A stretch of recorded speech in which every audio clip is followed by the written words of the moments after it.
all of these moments, the reason why you could autopilot, when you really think about it, the reason why you could autopilot past these moments, or fast travel in a sense past these moments, is because you really could choose to latch on to these moments, or these moments in time, these places, these events. You could choose to latch on to those and anchor yourself there. Or you could just simply choose to just remain still and let the moments pass you. Your body, you is physically there, but you don't have to be there mentally or spiritually there to experience and really immerse yourself in that moment. And by doing that, you create a fuller experience and you get the most out of what you would call your life or your time spent in these moments. Because at the end of it all, right, it's the same destination. You ascend from this vessel that you use to express your soul and your spirit, and you become one with the Creator again. So it's like you could choose to just sit here and just go through it. Like you got people say, oh, I just need to get through today. I just need to get through this month. I just need to get through this year. Feel me? But ultimately what you're doing, you only stalling yourself. You stalling up the time that you could be enjoying or fully living, getting a full living experience. Because that's what it is, and it's an experience. Life is an experience. It's meant to be lived. It's just a collection of time. If you're not really experiencing it, it's just a collection of time. What's the point of having all the books on the bookshelf if you're not gonna pick it up and read it? You feel me? It's just in a chamber of substance that's just wasted. And you feel what I'm saying? Basically, the moral of the story where I'm going with this is, you want to make sure that you actually living and not just surviving or not just being here. Just feeling like you here. No real purpose. No real direction. No guidance. It's just nothing. I know personally what I feel like, and that's why I could speak to it personally and really tell y'all, like, it's so much different on the other side of it. When I look back, every time I look back, it's like to see where I came from and to see what I chose. Because I didn't choose to be in that state. It sort of subconsciously happened to me. But as I began to work on myself, and I really started from scratch.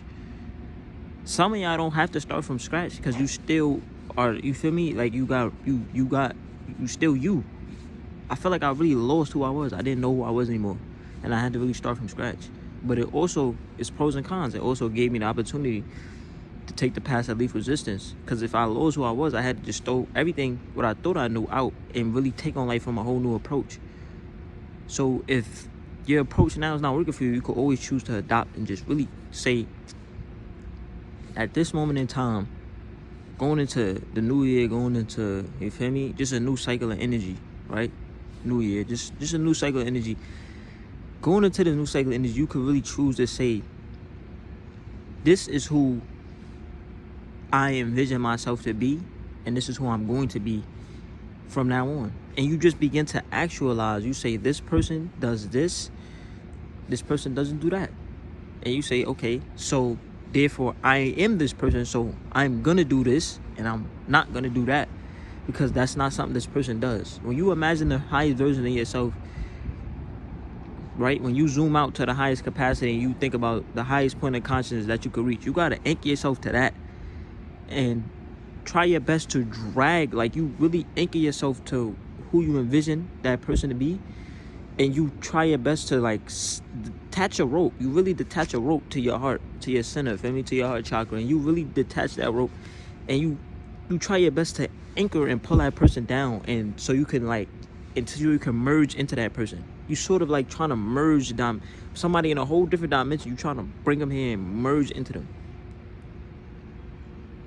That's the best way I could paint the picture for y'all to vividly understand and get what it actually means to self-actualize and manifest the highest version of yourself and just becoming that. The whole process of you merging is going to look, it might look rough at first. It might look, you feel me, like challenging. It might feel like you don't know what you really pulling. Like, what did you even pulling there? You feel me?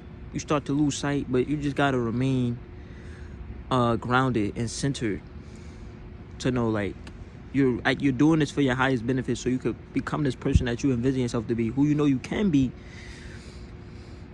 It just takes for you to just actualize them into your actual environment. And sometimes it may be the case of you actually having to shed. See, because it could work both ways. The same way you could pull the highest version of yourself down and merge into it, that version of yourself can pull you up out of your environment to merge with you in the middle way.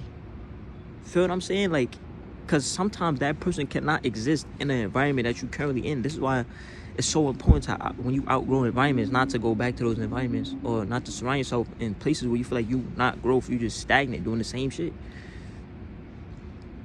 Because you when you begin to merge, when you as a person you trying to pull them in, they can't come down. They're just vibrating spiritually, vibrating too high to exist in that environment. So they begin to pull you up, and you feel like your life get turned upside down, and so you cut off the rope, but you just dooming yourself, because the whole time this person that you trying to bring forth, but they're pulling you up because they can't come into merge with you inside of the environment that you're in.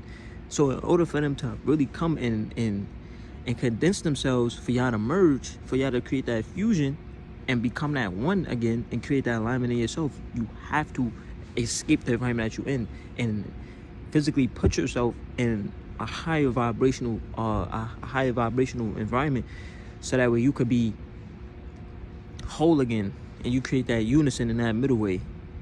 It's always going to be a lower self and a higher self, no matter where you at in your journey, because you could always, your consciousness is constantly expanding. You could always zoom out further. You could always zoom in further.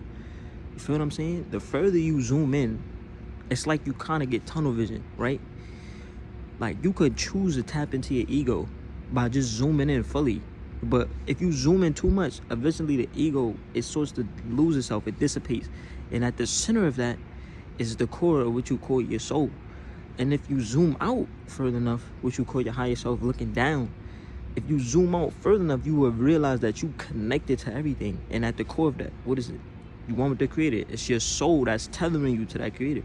So it worked both ways. That's why that philosophy is so important to adapt. That's why I really, and not only watching my videos and my growth, I unconsciously created that.